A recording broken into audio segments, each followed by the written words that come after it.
Anna, thanks very much indeed for joining us to talk about talent acquisition in the hospitality industry.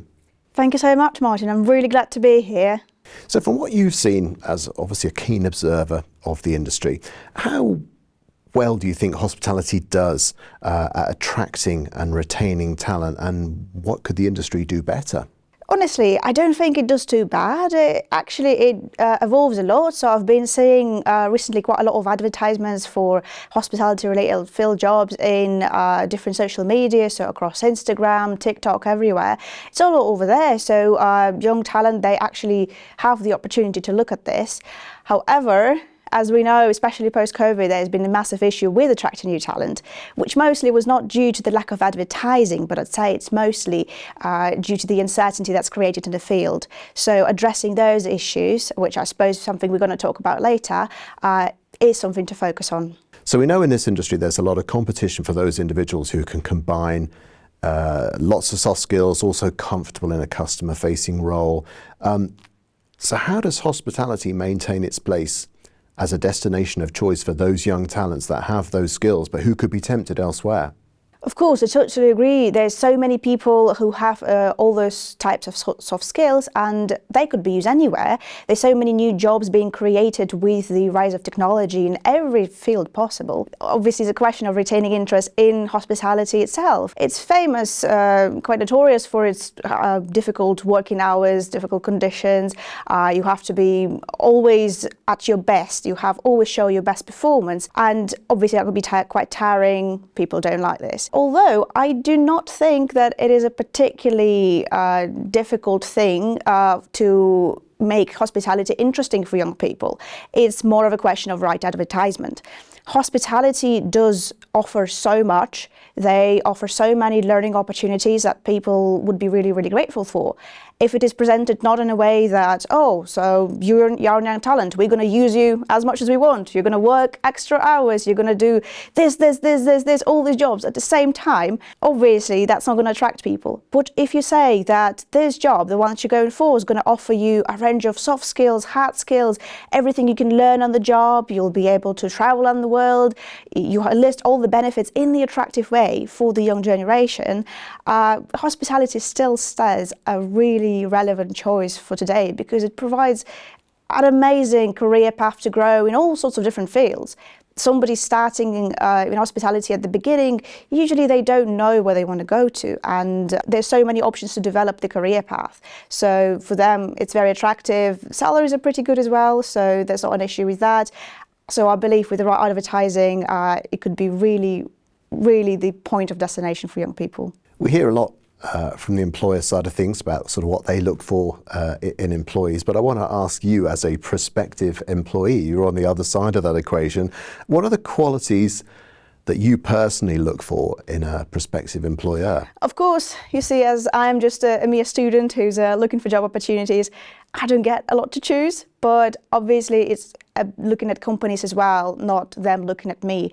It is also, if I can give any piece of advice to people looking for jobs, is to beware of what they're looking for the employers. Even if they love the company a lot and it's something they've been looking at for so long, if they have an interview with them and they don't feel the right thing coming from them, it's better to avoid such an employer because you're not going to be happy with this job and you'll burn out and you'll leave, so there's no point in this.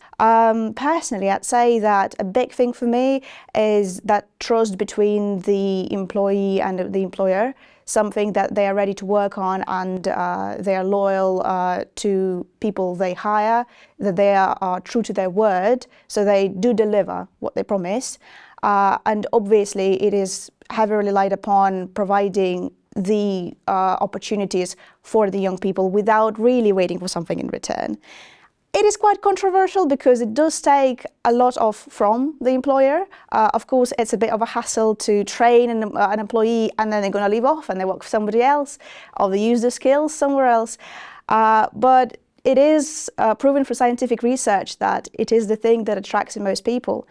And if we're being honest, if a young person goes into a company in a hospitality industry, they train them for several years, they provide them all this knowledge in different areas and they excel with their help, they're not going to leave. if you're going to have the trust between an employee and an employer, they're going to love it to stay there. They would not want to move. And obviously that's talking a little bit about those softer benefits. You've touched on some of those things around sort of career progression, working patterns and the like. But if you were to sort of highlight one of those softer benefits, one of those kind of non-financial benefits that an employer can potentially offer, what do you think is possibly the sort of the most appealing one of those? What do you think sort of people, your peers, the fellow students you talk to, what do you think is the number one that they're most looking for?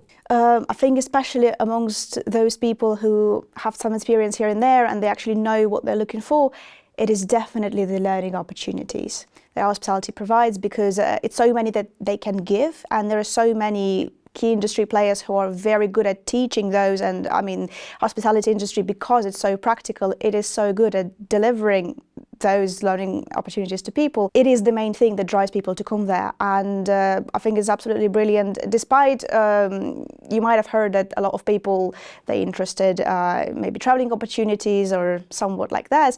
It is true, people do love hospitality for the opportunity to be anywhere in the corner of the world. Like, it is possible to work in every hotel around the world as long as you speak the language and you have the visa requirements to stay there, to be honest. So this is the thing. But despite all those perks that might be good coming from this side, it is quite important of the learning opportunities being provided to the person, because they allow them to grow not only professionally but also personally, and those skills they acquire while they are at the job, they could be used everywhere. And it is obviously what everyone strives to. They want to build their brand, they want to build themselves as a person, and therefore progress to the future they want for themselves. Now, you've mentioned a little bit about how you see opportunities coming up, and indeed things like sort of social media, and we've also talked about how the industry can make itself more attractive. But in terms of how the industry looks for its